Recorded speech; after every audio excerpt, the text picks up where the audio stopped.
उसको मीडिया को भी अगर वो फोर्थ पिलर है ना तो भी उसको संविधान के दायरे में रह के काम करना पड़ेगा। जो लोग आज बीबीसी की डॉक्यूमेंट्री को सपोर्ट कर रहे हैं वो वही लोग हैं जो अभी परवेज मुशर्रफ की तारीफ कर रहे थे। 1980 में गुजरात के दंगे हुए तो बीबीसी कहाँ था? 1985 में जब गुजरात के दंगे हुए तो बीबीसी ने डॉक्यूमेंट्री क्यों नहीं बनाई?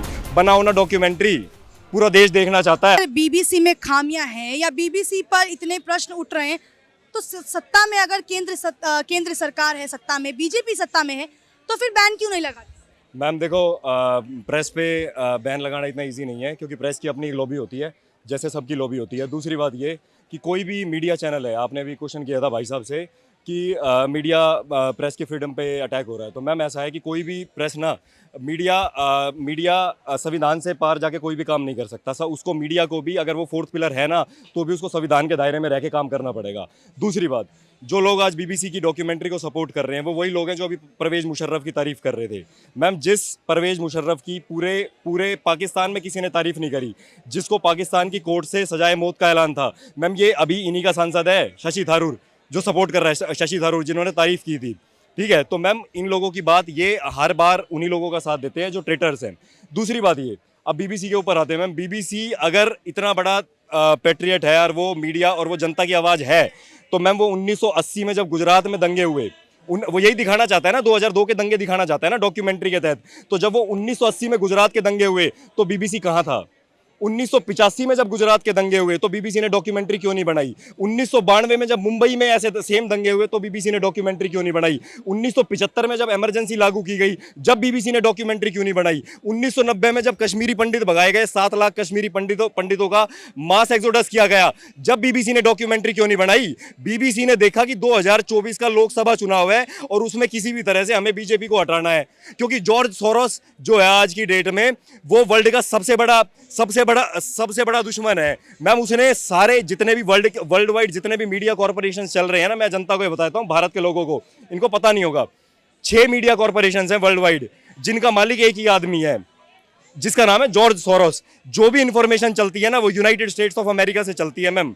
तो मैं जनता से ये कहना चाहता हूँ, या बीबीसी के जितने भी डॉक्यूमेंट्री को सपोर्ट कर रहे हैं ना और देखना चाहते हैं, मैम बीबीसी कभी राष्ट्रहित में न्यूज़ नहीं दिखाता। आज से नहीं, राजीव गांधी जी के टाइम भी बीबीसी का पत्रकार था जिस पे राजीव गांधी जी ने बैन लगाया था जब इंदिरा गांधी जी की डेथ हुई थी। इंदिरा गांधी जी के डेथ के समय पे एक पत्रकार था जो इंदिरा गांधी जी के साथ में था जिसका नाम था पीटर ऑफस्नॉफ। मैम उस बंदे ने पूरी की पूरी रिपोर्ट बयान दर्ज कर रखा है मरने से पहले। जब गोली लगी थी ना उनको तो उन्होंने कुछ बोला था जो आज तक रिकॉर्डेड है। बनाओ ना डॉक्यूमेंट्री, पूरा देश देखना चाहता है। हम ये जो बीबीसी पर जो रेड पड़ी है आईटी की, ये शुरुआत जो हुई है वो तभी हुई है ना जब से ये डॉक्यूमेंट्री। कोई बात नहीं, फिर क्या हो गया मैम? क्या दिक्कत है? पीएम मैम एक बात बताओ, कोई आदमी जब आप कोई ऐसा काम करोगे जो देशद्रोह का काम है और वो एक्सट्रीम लेवल पे है तो ही तो आप पे एक्शन लिया जाएगा। सपोर्ट तो किया जा रहा था, जेएनयू में सपोर्ट किया गया। मैम आप मुझे बताओ, जब तक एक छोटा चोर, छोटे लोगों की कॉमन सिटीजन, देश का जो कॉमन सिटीजन है उसके घर में चोरी करता रहेगा, जब तक वो लाइमलाइट में नहीं आएगा, जब वो प्रधानाधीश जो है अगर जब वो उसके गिरेबान में हाथ डालेगा तो मैम एक्शन तो लिया जाएगा। तो ऑब्वियसली बात है, क्यों नहीं लेंगे एक्शन? जो बीबीसी पर लिया जा रहा है बाहर करना चाहिए मैडम देश में से। ब्रिटेन पूरे वर्ल्ड को मैम सिर्फ दो कंट्रीज ने रूल करा है, एक ब्रिटेन एक स्पेन।